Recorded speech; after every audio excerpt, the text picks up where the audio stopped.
ready to answer the questions from media. Janeline Kabiling of the Manila Bulletin.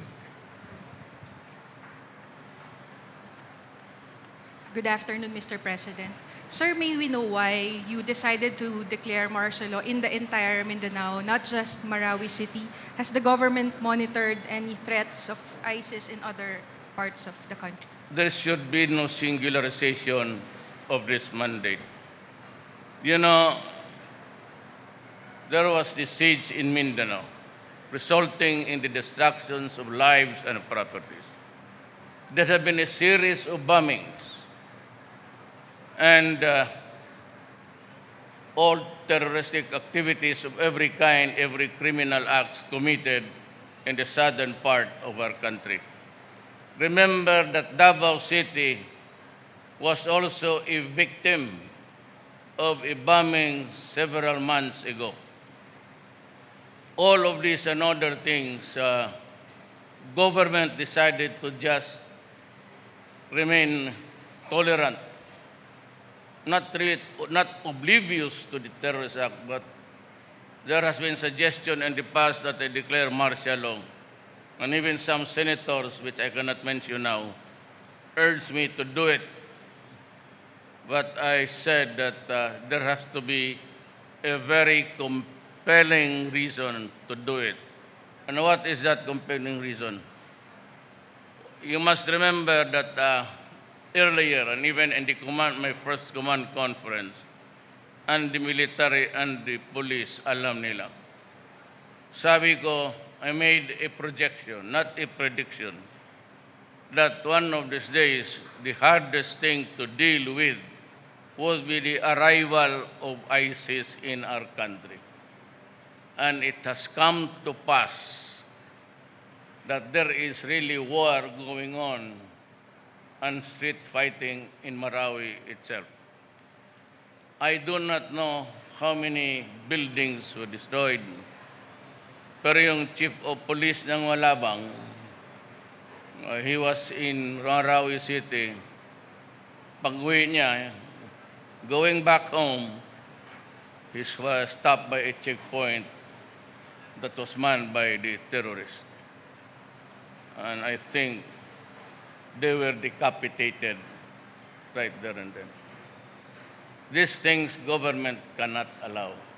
It is an open defiance, and the violence, the atrocities continue. Government must put an end to this. I cannot gamble with ISIS because they are everywhere. And you know what is happening, or you must be very aware of what happened in the Middle East. I was asked during the debates in LaSalle, but unfortunately I was the only candidate who showed up, and I was asked what would be my response to terrorism. And I said I would be harsh, and harsh in enforcing the law. Just a few days ago, and in the past months, I have always said, do not force my hand into it.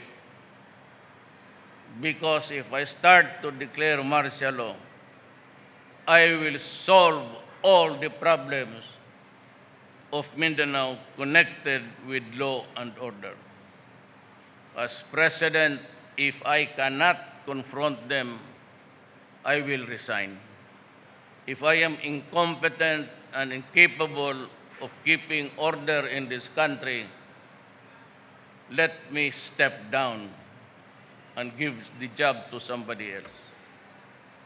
But I will deal with the problem as it is.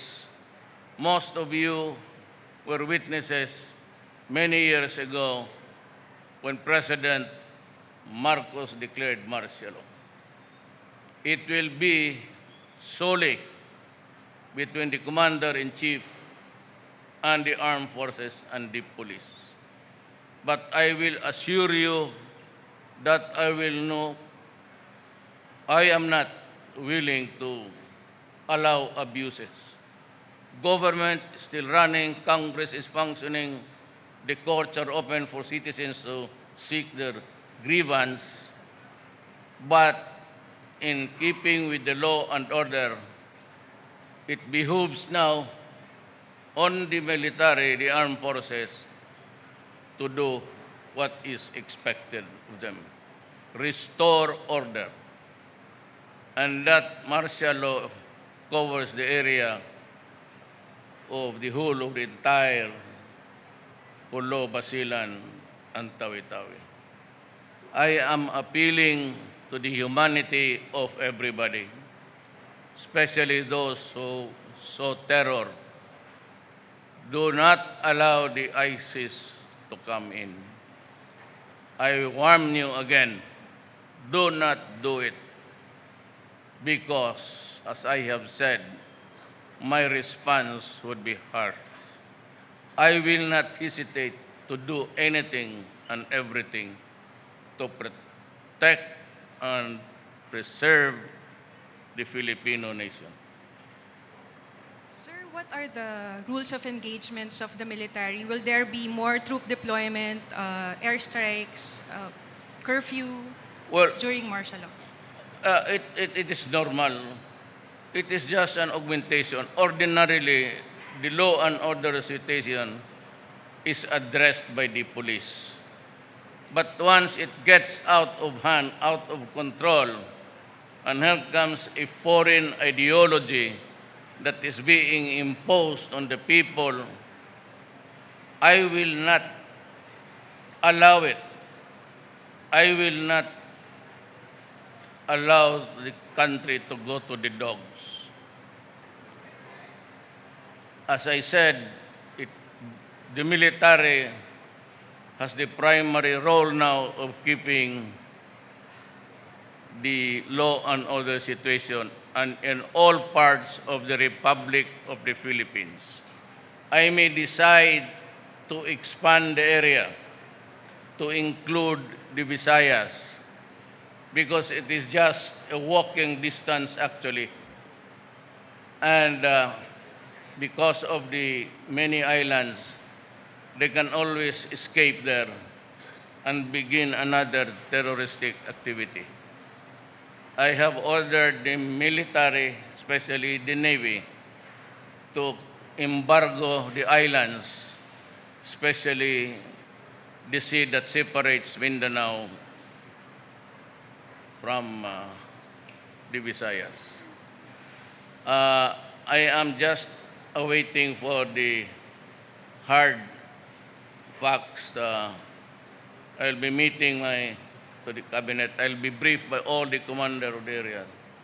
I might also decide to suspend the writ of habeas corpus in the Visayas. Remember that this is not intended for the law-abiding citizen. We are the least of your worry.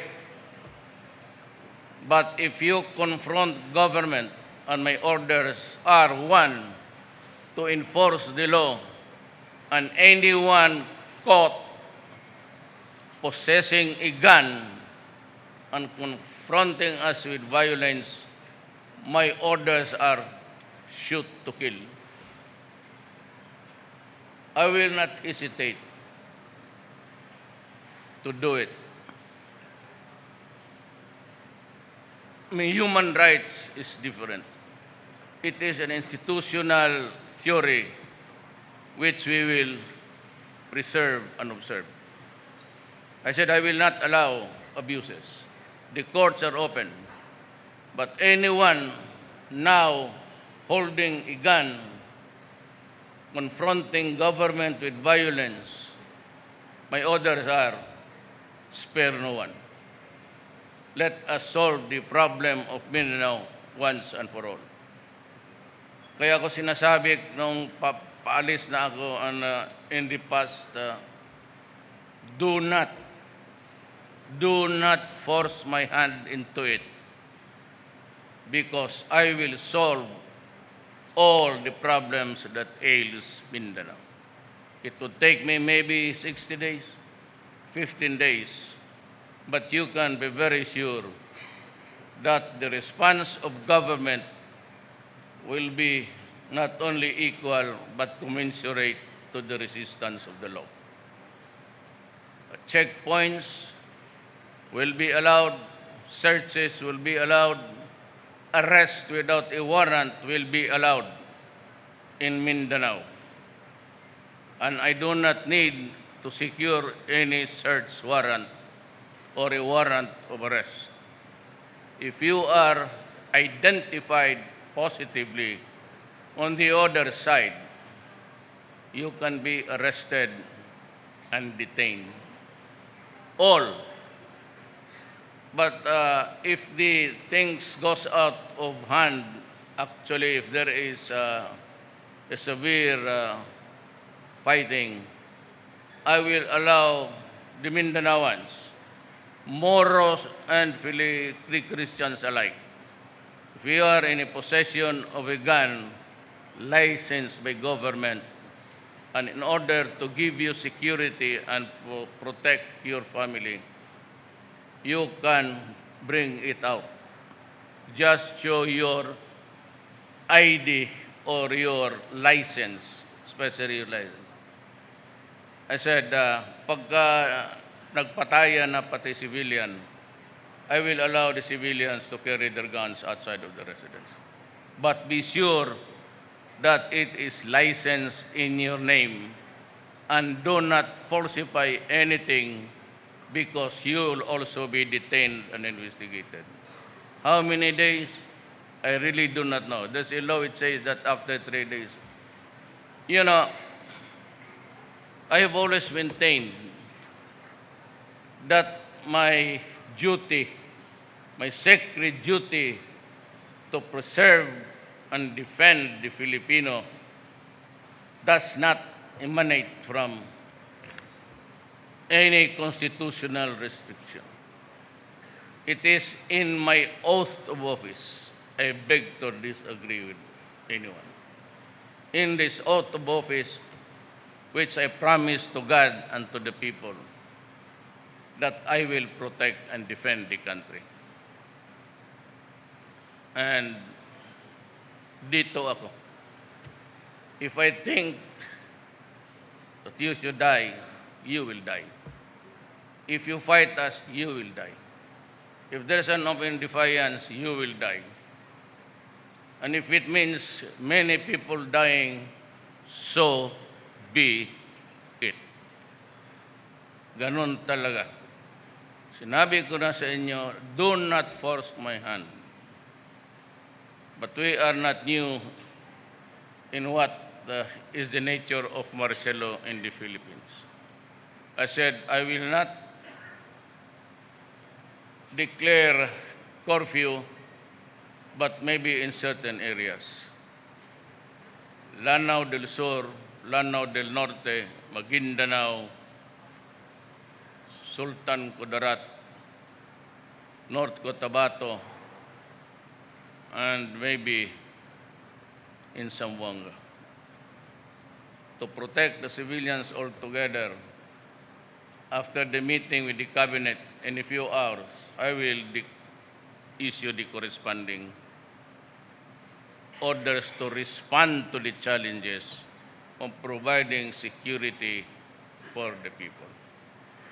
Kayo namang walang mga kasalanan at wala kayong gawin sa gabi, there is no connection of energy doon patay, and maybe they will try. I'm just anticipating to blow up the towers that carries the energy towards Mindanao. And I said, do not do it, because anyone holding a gun, I will issue the necessary orders in providing for the civilians to carry their guns, but not now. And of these places, there will be curfew to enforce by the police and the military. Good afternoon, sir. I'm Ina Andolong from CNN Philippines. Sir, before you left Russia, you gave an interview and you said that the martial law declaration will not be any different from the martial law declared by former President Marcos. How Yes. so, sir, considering that that martial law was hounded by allegations of torture and abuse? Martial law of Mr. Marcos was very good. It was intended really. As far as I know, and I'm concerned, I would say that the only importation of firearms outside of the country ever to happen was the Karagatan. All others were locally generated. Lahat yung halos karamihan, either ipagbili ng may hawak ng baril, prenda, ganon. And for those military offenders, you will have a summary hearing of a martial court. Military, they will be subjected to military laws. And I said, I warned everybody is everybody. The members of the military, police, and everyone, do not try to challenge government. No abuses of any kind. The courts are open. You can always go to the court. But in Mindanao, the remedy of habeas corpus is not available for you. And I will detain you, they said 36 hours. That is only when everything is smooth and you are only dealing with criminals and wrongdoers. I have a serious problem in Mindanao, and the ISIS has taken, their footprints are everywhere. And there are many foreigners and Caucasians looking. So they want to establish something there. But at the end of the day, I will say that I am not surprised why Lanao del Sur is also maybe in cahoots or cooperating. Lanao del Sur is the poorest province in the Philippines. So in the next few months, the more available money will be used to introduce improvement of the place of every kind. We will rebuild the schools, provide livelihood, because I said poverty, or Mindanao has the highest incidence of poverty. So I am not surprised, and even the NPAs. So we have resumed the talks now. Last time was Doresa calling me, but I said I will not sign anything if there is fighting. I do not want to pick a fight with you guys, and I am referring to the NPAs. Allow me to focus the problems sa Mindanao, and maybe the spillover in the Visayas and in Luzon. If I think that the ISIS has already taken foothold also in Luzon, and terrorism is not really far behind, I might declare martial law throughout the country to protect the people. Sir, do you think 60 days is enough, or are you looking at the possibility of going beyond 60 days? Well, if it is not enough, I have told the Senate President who was with me, he was with my entourage in Moscow. Just only too bad that I had to abbreviate my trip because of what happened. We would have needed the services of everybody. And let me also remind in passing that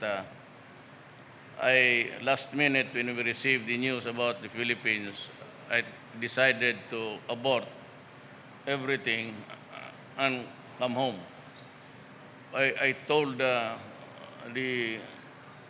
security guys of Russia that if there's any chance which I can just talk to President Putin, even for 15 minutes, just to say hello and goodbye, and thank him for the splendid warm welcome. But he was in another region of Russia. You know, Russia, is here in, it's so huge and vast. Ibang parte ng Russia is in Asia, and the other end, westward, is Europe. So it expands, the expanse is really very. But he decided last minute to fly, I don't know from where. And I was just asking for 10 minutes. We had about an hour and a half. We discussed everything, economic, security, assistance. And I said, I come here not really to ask for anything, but I ask that we be friends and allow me to do trade and commerce via your country in the eastern side of Europe. I am not in a position to divulge anything. Let me just use the word very productive. With me was the Secretary of Foreign Affairs and the Defense Secretary. And it was good. And I am both today happy that President Putin was very accommodating, as a matter of fact, very liberal. But I'm also sad because our countrymen are suffering in Mindanao right now. Last for my end, sir. How confident are you with our intel capabilities? Do you think there was a failure of intelligence with what happened in Marawi? Because I believe Secretary Lorenzana said yesterday that there was an apparent lack of appreciation in the You know, intel the info. freedom of expression is not an exclusive thing for the Christians and other religions. Marami na silang pumunta dito, especially in the guise of being a member of the Tabligh. Tabligh is an organization that would be similar to what the Catholics would call the Knights of Columbus. And if they had been in and out of the country without really bringing anything that is prohibited, contraband or drugs, we do not have the power to just confront them and drive them away.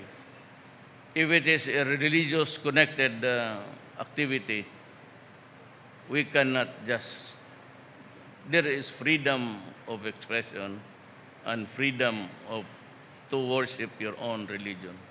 It is guaranteed in the Constitution. And it is not an exclusive right for Christians and others religion. It applies to all the Filipino nation because we follow democracy. Andito na yan sila noon. Some of them are Arabs, well, I don't know, and we never asked. They were all around, including the Caucasian-looking guys. But in recent encounters, we have killed a lot of them. And government is very strong. We just don't want anything that could react to a flick of a finger. But I am sure that we can overcome them in due time. Kaya pakiusap ko naman sa mga kababayan ko, mga kadugo ko na Moro, I said, I do not want to fight you. I do not want a quarrel with the Moro people. And the talks between the MI and the MN and the others will continue. We will continue with the talks. Miswari is out, enjoying his freedom outside. And if Maria Season will come home, I will allow him. And he can have also his freedom. Maria Season is old, is sick, and he deserves to be where he belongs, considering the imponderables of life.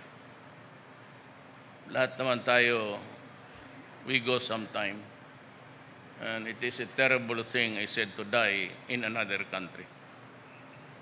So all those NPAs and In the meantime, if there is cessation of hostilities, you can go anywhere. But my orders to the armed forces and to the police, they cannot be denied, or government cannot deny access to any barangay in any part of the Philippines. Nobody claims their territory, including the Communist Party. Sabi nila, this is a controlled, no such thing. Every inch of this republic is owned by the people of the Philippines. Government. Kaya kayong sa mga NPA, those in the bundok, you can come down and have dinner with me in my house as long as we stop fighting. But, this is a 50-year war. Mag-50 years now. That's why I was posing a question to them. What do you want? Another 50 years of fighting? I do not want it. I loathe it. I hate it. I hate killing Filipinos. But do not give me no option.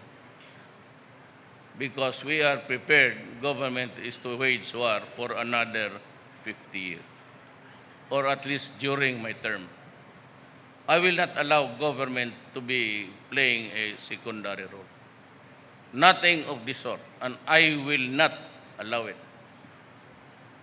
And if I have to enforce the law, ang target ko kasing isa yung droga. As I have said before, nobody was listening, and the skeptics and the hypocrites itong human rights. Itong droga na ito is being produced in numbers. And every time we make raids, tangkidigara tawag nila sa atin, our tanks and everything are put to use because they are well defended with machine guns and everything. I have lost more than 200 soldiers and personnel.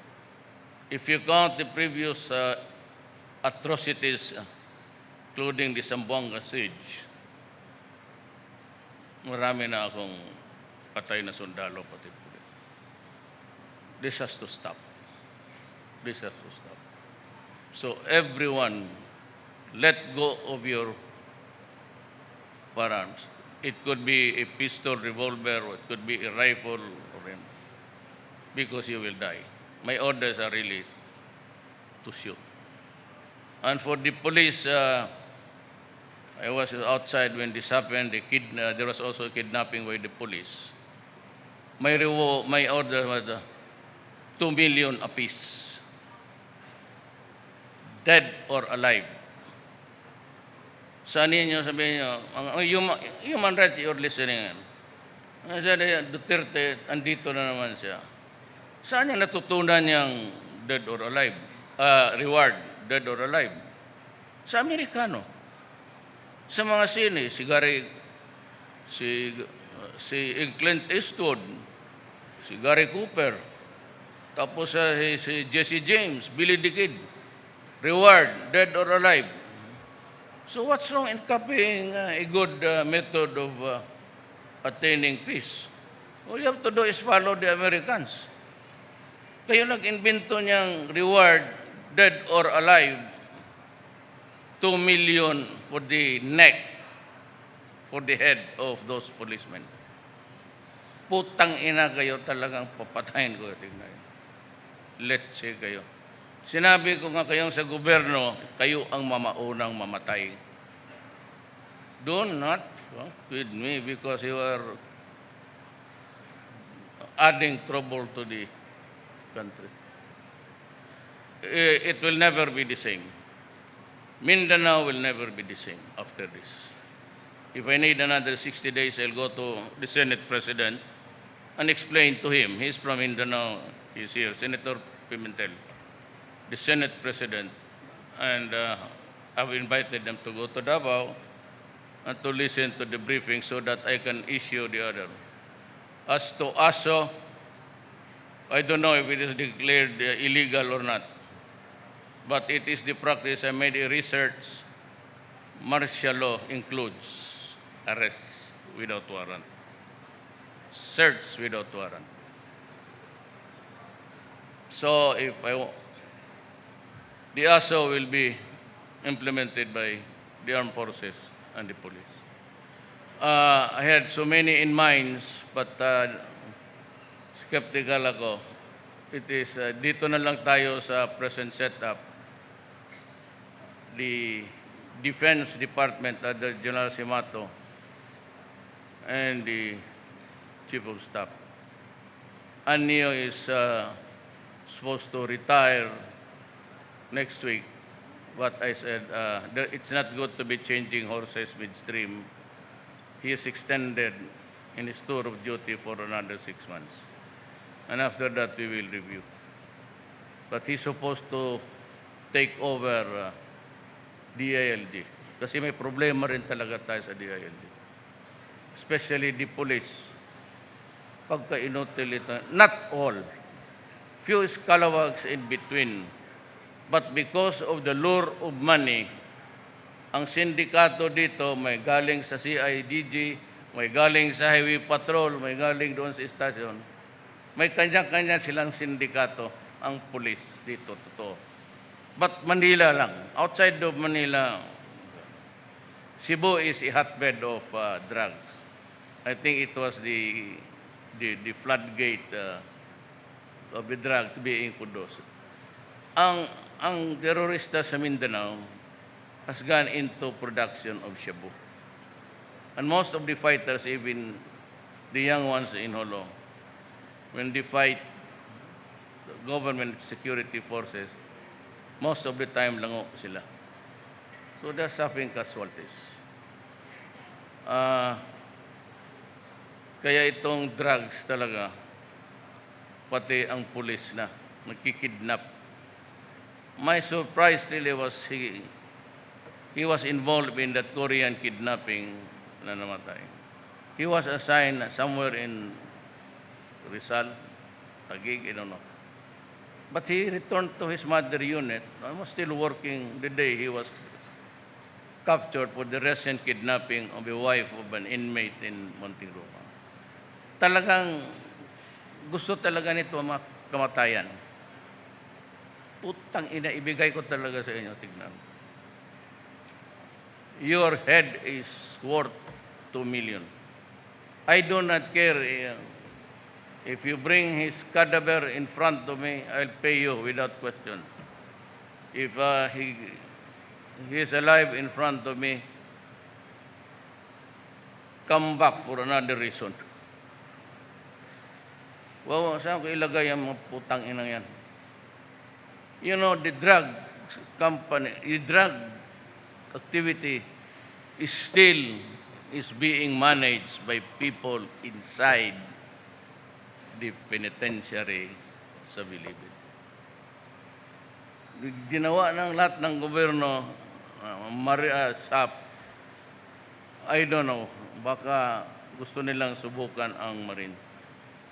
But lahat ng transaction, even in the Davao Penal Colony, doon ang mga tawag. May alam nito mga ulol, alam natin.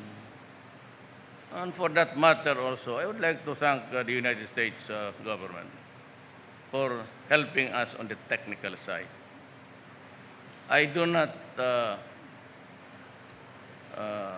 deny the contribution of the United States. But because you make it hard for us to acquire on the reason that we are human rights violator, so I will advise the United States, do not come here because you are in the land of, sabi ninyo, violator of human rights. If you want to decide to protect the human rights of everybody, go to some other places. We will take care of the problem. Do not threaten us with imprisonment. Hindi ako bugok. I am a lawyer and I know where I should be. But if perchance I go to prison, I'd be happy. As long as I do it for the Filipino people, I will be happy to go to jail. And to die, and to lose the presidency. So don't fuck with me about ICC, demandan ninyo you come here. You do not even consult. Yung yung gaga na yun. Eh, and I would like to put to task publicly this Reyes. You know, 5 years ago, Santiago, who was the PDEA chief, gave us a figure of 3 million. Ang binigay ni Reyes sa chairman sa Dangerous Board, yung accomplishment ni Bato ng PNP, that's 1.8. Ang dala-dala ng babae was 1.8. When I have been telling everybody everything that there's about 4 million drug addicts. And here comes a chairman, you are fired today. Get out of the service. You do not contradict your own government. If you are there, you are not, you're just a civilian member of the board. You are not the implementer of the law. The correct count is the police and the PDEA. Ibigay mo ng 1.8, dala-dala nung nag-announce doon sa, there is too much interference with the advent of human rights. Lahat ng gobyerno pinapakialaman ninyo. That is why we have kept a distance, because you want to cancel the 23,000 rifles which we need for the police. Okay. Ang EU magbigay ng 200 million euros, maraming kondisyones, human rights, blah, blah, blah, blah. Anong klaseng grant yan? And you know what? It was not my idea. Sonny Dominguez said, I did not accept it because that would give them a reason to interfere, which is correct. Alam mo yung Amerika magbigay, but including the go-around banding this story about allowing a country to pass a law to allow same-sex marriage. Ano kung hindi tarantado? Ano mo, putang ina, Katoliko itong... Tapos itong mga State Department, marang ulol. If you are an atheist or a... What's the other word for that? Prognostic? You're destroying America little by little. And one set of values of Obama and another set of rules, sabi ni Trump, you are doing it right. Itong si Obama, you're doing it wrong. So saan ako susunod sa inyong... So if you cannot agree with each other, I would rather go to Russia, who is a very courteous leader, but very hardliner. Kanya talaga is the security of the state, period. No questions asked, and that is good. And in Mindanao, it will happen. May curfew sa dalawang Lanao, Maguindanao, Sultan Kudarat, maybe not Maguindanao, Kolo, Basilan, down to Tawi-Tawi. The military will enforce it. And if you violate the law when there is a curfew restriction, it is your choice to die. Putang ina, problema ninyo yan. When there is a curfew, it is intended to benefit everybody. So you will not fall victim to any misinformation, misapprehension, miscalculation. And we have the two Moro cabinet members, Secretary Alonto and Secretary Mamao, told them to go to home because I was talking with the general, if I could go tomorrow. So there is still fighting. If you go there, the troops will be focusing on your security at makalimutan na yung problema. So sabi nila, huwag ka munang pumunta. Itong dalawa, Maranao rin to. Sabi, umuwi na kayo doon at pakiusapan. I said, I do not want to quarrel with anybody. I do not want to quarrel with my cousins in Lanao. That's far, but do not be in that group. Magpatayan lang tayo. Get out from harm's way. My question? Mr. President, we have one last question from Raymond Tinasa of Bombo Radio. Good afternoon, Mr. President. Sir, may we know when we will see the hard copy of the document, and will you be personally appearing to Congress to report the declaration Yes, of martial no, law? in writing. In writing. Hindi na ako pupunta doon because I can do it in writing. I have to go home. Remember, 48 hours.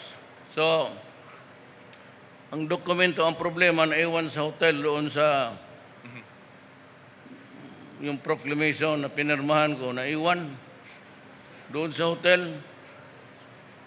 So, balikan pa namin yun din. It's there. It's there.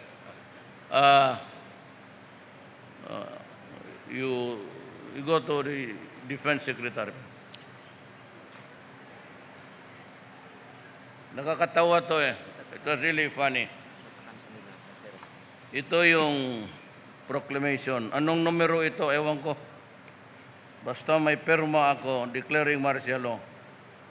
Look at what is really the irony of life. So I signed it. And I said, done in the Russian Federation. Which is the place I was there. So I cannot, done in the city of Manila, Philippines. Nandun ako. But declaring martial law, tinawagan ko muna si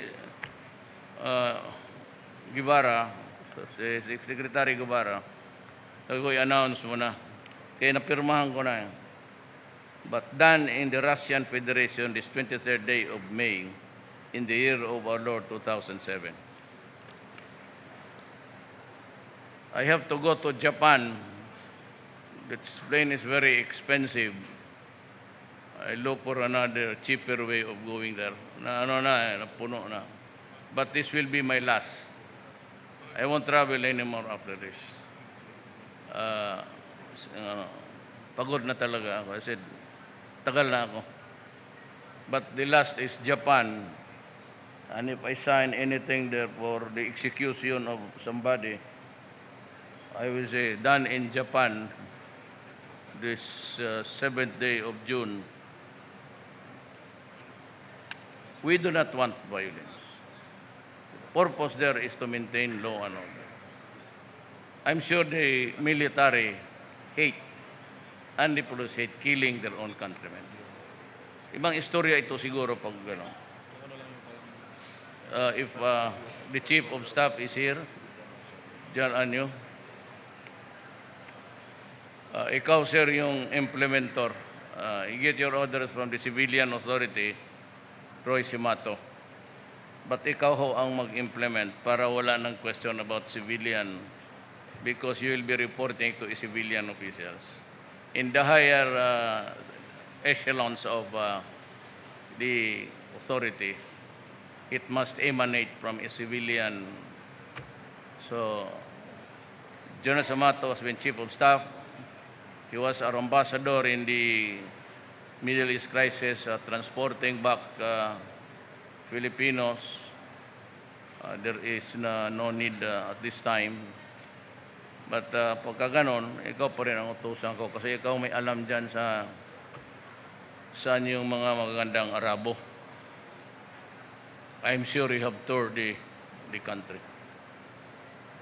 Any more? Sir, sir, what could be, aside from the curfew in the 3 or 4 provinces in Lanao, what could be the first order of the day, especially on the ground, that there are reports of some priests or church workers being held hostage by this Maute terror group?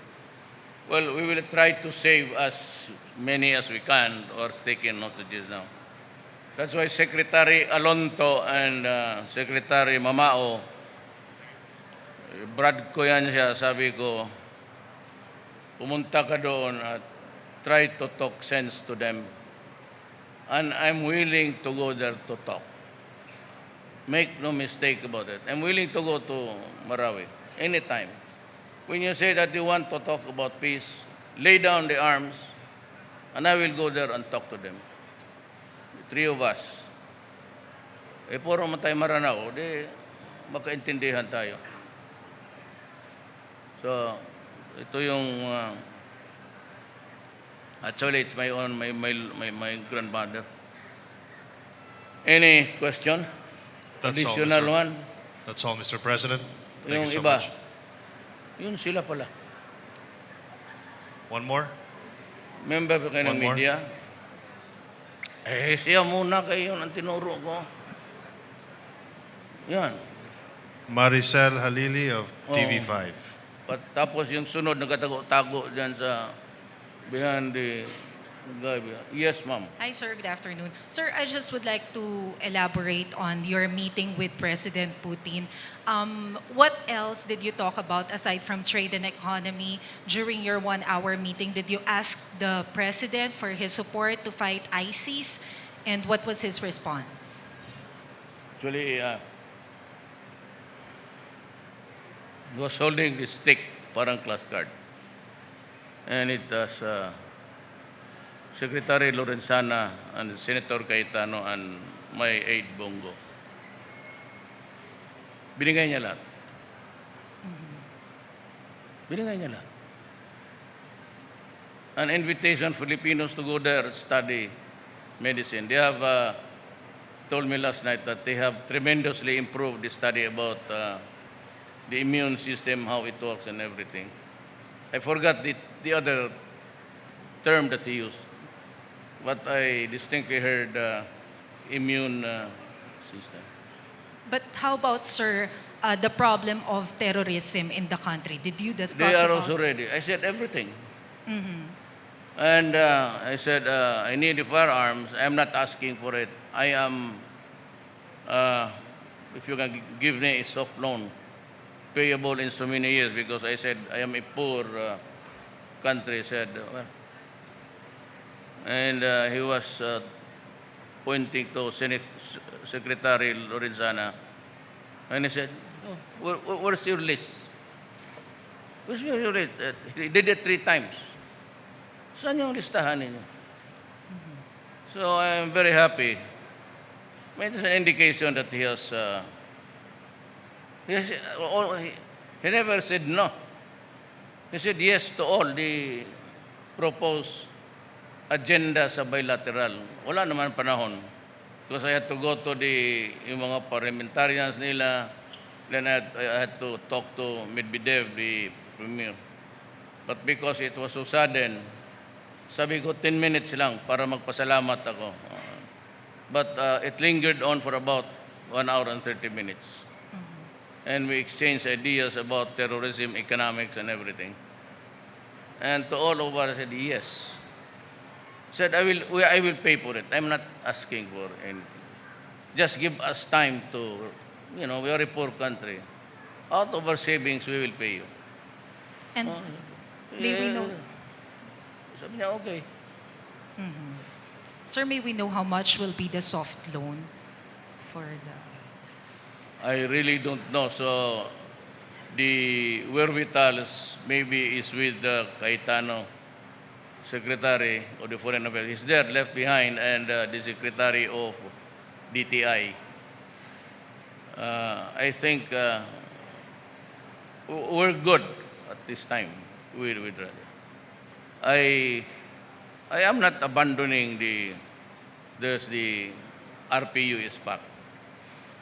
But that does not no longer needed to meet the challenges. In the first place, in case the Philippines is attacked, it's from the outside. Never mention about an internal strife that could implode from the within our own country to not explode, but it will implode in our territory. Okay, thank you, sir. He is very sympathetic, and by the way, he conveyed his condolences, his grief for those who have died. Yung police chief of police ng Malabang. He happened to be in Marawi. Pag-uwi niya, may checkpoint ang ISIS, said was cut off. And I think many others. So that's how it is. It's brutality, cruelty. And if you want an example, just remember the Abu Sayyaf, how many guys that they have decapitated there. And the bombings of Davao. Do not forget that 15 died while just eating outside the stores there. And the Zamboanga siege. And far between the years, maraming explosions na. All places, Butuan, Cagayan. That is an open defiance. If you raise the flag of ISIS, that was the time I said, this cannot be done. It has to be stopped. And I'm willing to gamble with Marcelo. And I will put a stop to it. And I think everything that ails Mindanao. Remember that we are from Mindanao and we suffered the bombing about last year. Many died while just eating in the public square. Thank you, sir. Siya. Nauna man siya, ma'am, tapos ikaw. Siya, ang kita mo. Di, Hi, sir. Sir, I'm Pia Gutierrez from ABS-CBN. Sir, tatanong ko lang kung sino po yung itatalaga ninyong administrator ng martial law. the chief of staff is there. I presented him as our probable next. He was supposed to take his oath of office this week as DILG chief. Retired na siya.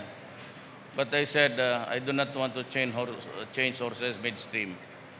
I have extended his tour of duty to another 6 months. 6 months. So in the meantime, sir, sino po ang magiging OIC ng DILG, sir? Again? Sino, sir, yung hahawak sa DILG, sir? Ang mahawak ng... Sa DILG, sir. DILG. Now that you have extended the tour of duty of General Anyo. Where's General Koy? Another general. Okay. Sir, nabanggit nyo rin po yung posibilidad na ideklara nyo ang martial law sa buong Pilipinas. Ano po yung magiging batayan ninyo, sir, kapag umabot po sa punto na iisipin ninyo na posibleng buong bansa na ang pagdedeklara ng martial law, sir? Look, I am not a all-knowing president. It was the police and the military which says that we have reached dangerous level. Martial law will end after the police and the military will tell me that everything is stabilized. So maybe from another 60 days, I will ask, give me enough time to stabilize and to solve the allied problems so can we have a peaceful, we can move on. Otherwise, this remaining term of mine, 5 years plus, if I survive, it would have been remembered as an administration that did nothing. In face of violence, yan, wala gawa. Ako ayaw, sambuang kasi, I will not accept that kind of shit. I said, I do not have a quarrel with the Moro people. I am with you. There will be no abuses, none at all. Everything in government functions. But in Mindanao, it is different because I said, they forced my hand into it. At sabi ko, I hate doing it. But if I have to, I will. Ito na ngayon.